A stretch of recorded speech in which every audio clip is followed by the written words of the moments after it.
In a previous review, I mentioned the concept of the goal of any art medium. I came to the conclusion that the ultimate goal is to elicit some sort of emotional reaction from the audience. For example, shows of the action genre create a sense of awe, while another genre might attempt to bring out another sort of emotion. Best shows successfully bring out emotion in the viewer. One of my favorite shows is Toradora. To put it into perspective, my response to Toradora created such a strong reaction that I decided to write anime reviews. Well, the show I'm reviewing today created a very strong emotional response to the point where I was in tears. The 24-episode run had many moments which brought the feelings of depression, anxiety, heartbreak, and fear. Your Lie in April is one of the finest examples of a show that managed to captivate an audience, despite at times going into quite heavy material. I am Bananaowns, this is an Otaku Youth Anime Review.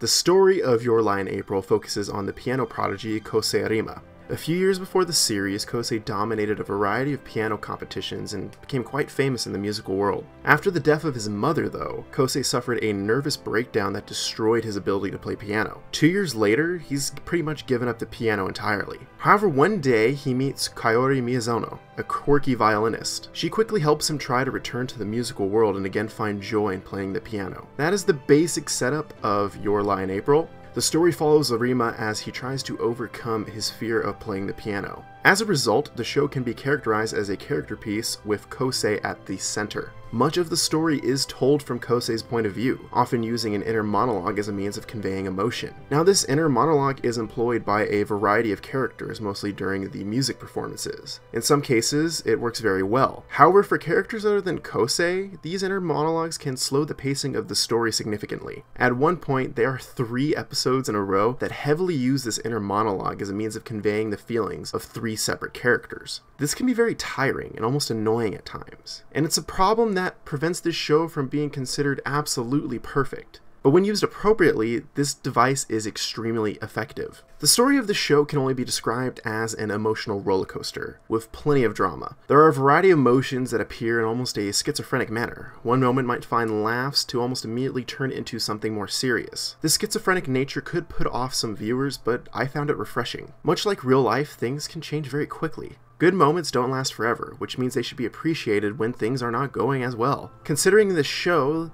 these moments of comedy are welcome breaks from the more serious subjects. The main character is trying to overcome a nervous breakdown. Of course, this would be filled with a lot of emotional moments, and as a result, there needs to be some sort of offset for the sake of the viewer. Overall, Your Lie in April is a great character study that is rife with emotion. Now, a great character study is only as great as the character that is studied. Luckily, this show possesses an interesting cast of characters. For the sake of review, I will only talk about Kosei and Kaori. As the main character, Kosei is the subject of the larger character study. At the start of the series, he is good-natured, but possesses an inner sadness. As a result, he possesses a rather dreary view of the world. On top of that, he has anxiety and depression concerning the piano. The loss of his mother was rather tragic in a variety of ways, and this is a constant burden on his mind. His first step of healing involves meeting Kaori. Kaori really starts his change. As the series progresses, Kosei becomes brighter in a sense. It's a great example of a character managing to grow throughout the series. Of course, there are some bumps along the way, but Kosei's transformation is the highlight of the series and is the main goal of the plot. It is important to recognize the other main character of Your Lie in April, Kaori. She is my favorite character of the series. Kaori is energetic, she is spunky and has a great attitude. At times, she can also get angry. This anger mostly serves as a break between the more serious looks at the characters. Most importantly, Kaori's influence on Kosei is the driving force of the entire series. Due to her bright nature, he slowly begins to open up. Conversely, she begins to showcase her more vulnerable qualities that really take her character to new places. She has very real fears that make her different from the token perfect girl trope heavily used in this genre of anime. Now, the rest of the cast is interesting as well, with a slight flair for the dramatic. I mentioned earlier the tendency to showcase characters through inner monologues, and these inner monologues do diminish the impact of a few of the characters, most notably the other participants in the piano competitions. However, it's not a big problem, especially when considering the rather large cast as a whole. This show is absolutely gorgeous. The show is of an overall great quality, with the music scenes being a standout. The violin and piano playing are animated perfectly with a very high level of fluidity. CGI is used for some of the close-ups for the piano scenes, most notably focusing on the hands. This is a rare example of CGI that works. The design of the hand matches the drawn scenes perfectly. It is an almost seamless use of CGI. My one negative has to do with the high quality of the animation. It is quite apparent that this show required some measure of keeping the budget down. Episodes are padded with repeated animation where parts of scenes from the previous episode comprise a large portion of the next episode. It is an unfortunate trade-off, but a necessary one. Considering the animation quality as a whole, this trade-off was worth it. Now, my favorite part of the animation involves a stylistic change. The show starts off relatively bright to match the spring aesthetic. Over the series, the design gets darker to match the more serious elements. This is also represented by the character design. Certain characters visibly change as the series progresses. While it may not be noticeable at first, those that are paying attention will notice the enormous amount of detail that is present in the character design. This really helps give the appearance that the characters are changing. Overall, the animation quality is beautiful, but has some budget-saving measures employed. A show that focuses heavily on music needs to have great music. The pieces played by the characters are perfect. The playing styles change when the characters' emotions change. The pieces are perfectly picked out to match the emotion of the scene. These performances are enthralling. My favorite is the beautiful waltz played toward the last half of the series. Outside of the music scenes, the soundtrack is also excellent.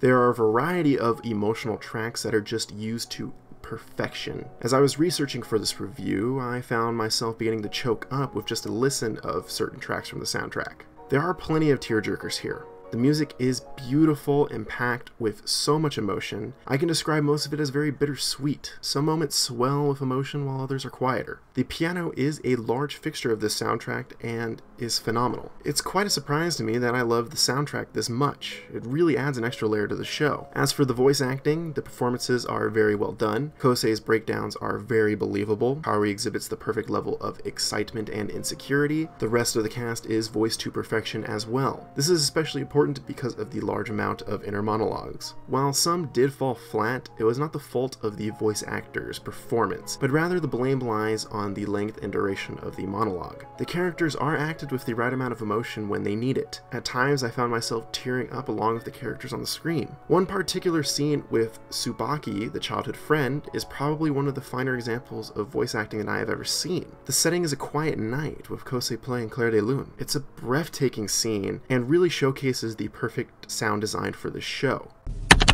I loved Your Lie in April. It's not a perfect show, but it resonated with me. Apparently, the online reactions have been rather mixed between those that love and hate the show. It appears that the audience is split between these two extremes. This show left me absolutely emotionally devastated. To put this into perspective, I finished it on Valentine's Day. I was sitting in my room and eating candy while I was bawling my eyes out. It's been a while since I've cried like that in reaction to a show. Your Lie in April has some pacing issues, but the story was excellent overall. The characters were great. Despite some animation budget issues, the animation maintained a very high quality. Most importantly, the music was absolutely perfect. Your Lie in April earns my Bananaowns stamp of approval. It was heartbreaking, but beautiful in its own way. And that wraps up this week's review. I'll be back next week for another Otaku Youth feature. I haven't exactly decided if I'm going to be doing a preview of the spring season or another review, so the surprise is for next week. Thanks for watching.